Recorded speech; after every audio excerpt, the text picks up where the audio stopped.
hell no! Halos 70% ng screen display ang nadamage ng tubig. Kamusta mga boss? Welcome sa ating DIY PC Repair channel.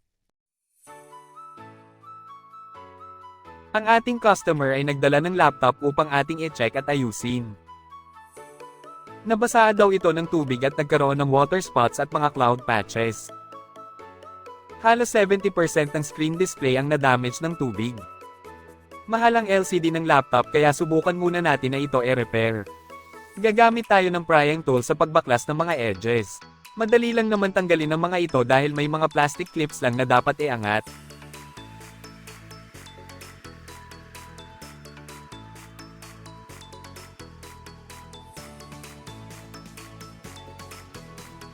Meron din itong 4 na screws na dapat alisin upang matanggal natin ang buong LCD.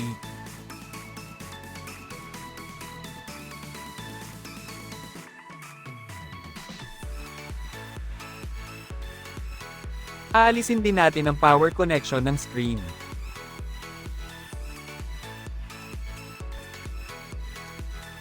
Unti-unti din natin aalisin ang mga tape sa paligid ng LCD.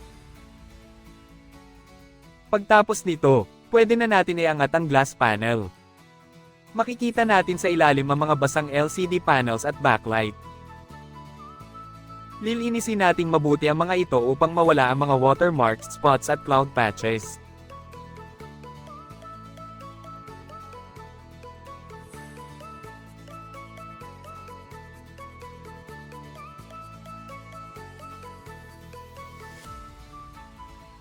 Pagkatapos natin punasan at tuyuin ang mga panels, muli nating i-assemble ang LCD.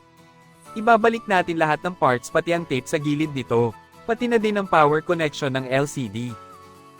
Kasama na din ang plastic covers ng ating screen. I-test natin ulit ang nilinis natin na LCD. Hindi man perfect na naibalik ang ganda ng display, naging mas maayos naman ito at hindi na din gumastos pa ng malaki ang ating customer. Sana ay may natutunan kayo. Mag-subscribe lang sa ating channel para sa iba pang DIY PC repairs.